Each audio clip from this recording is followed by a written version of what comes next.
Like a lot of people that do art, it started with drawing. I think most people that go into art start off because they were the weird kid who drew a lot. And I just never really, never really grew out of being the weird person who drew a lot. My name is Danny Martin. I teach screen printing at Pima West.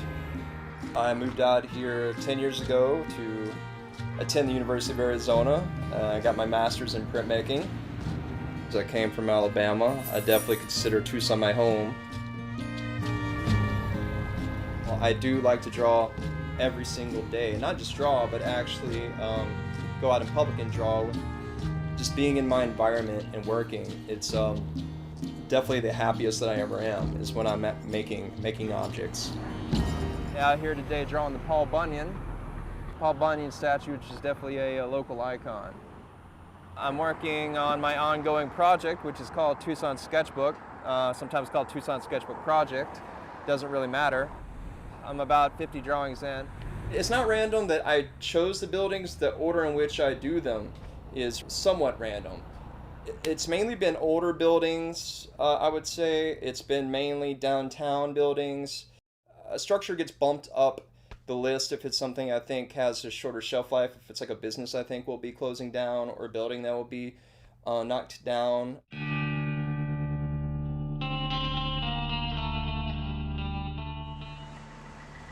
The grill is always invoked as the linchpin, as the real jumping the shark moment that the downtown changed. Was the closure of the grill.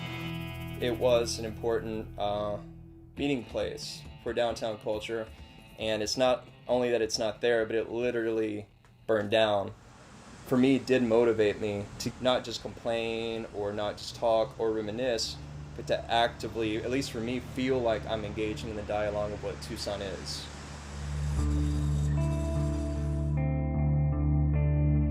All of these are done on the spot.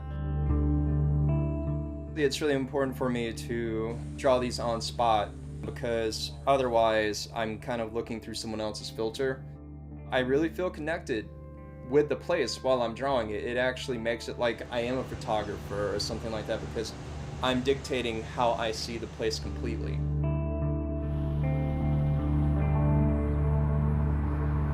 So this is an excuse to go all over town. Go all over town, talk to people, hang out, be outside, rather than just being inside or at a cafe looking at my iPhone, which I will be doing. Except now I'll be able to look at my Instagram, but oh yeah, I actually did do something part of my day. I drew the taco borracho stand that was on 4th Avenue. I really liked that stand, but the owner passed away, and I drew it, and probably about 2 weeks afterwards it was just hauled off, and no one really knows where it was taken.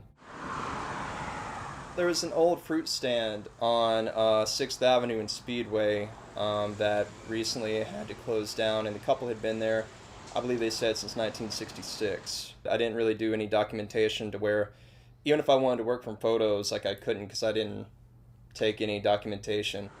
But that's probably my number one, because it was, again, just like a small mom and pop business that very much just didn't quite fit in with the current cultural shift that's happening. That thing always stood out to me. Yeah, I mean, it's just kind of iconic, you know? Yeah, that's what I got so far. Hopefully it'll come into shape when I'm done. Oh, it's there already. It looks great. Oh my gosh, yeah. Cool, thank you. Wonderful. Yeah, well, nice Danny. I'm Doug. Nice to meet you, Yeah, Doug. nice to meet you too. Thank you. Nice having you. My parents are very, very supportive, and I feel very fortunate. There was never any pressure to have a real career or a real job.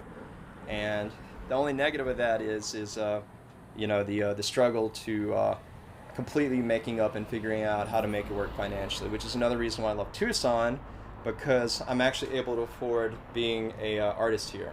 It's not that I'm making that much money, but that's a really supportive community that is very affordable and has affordable resources. I'm not thinking about anything else. Bills I gotta pay, my next job I gotta do, even the next thing I'm gonna draw. I'm sure deeper reasons than I'm aware of, that make me want to draw, but for me it's definitely my language. It's definitely my best foot forward as a human being. I know that. I'm 34, And years, you only have so many of them, obviously, and not just having them, but really being able to be yourself. What I mean is completely having all of your mental faculties, having all of your physical energies, and you're not guaranteed anything. So I mean, I feel a real obligation, not just to myself, but anyone who ever invested anything in me ever, to just do the most that I can. Like when I wake up in the morning, it's like it's a blessing. It's not an obligation.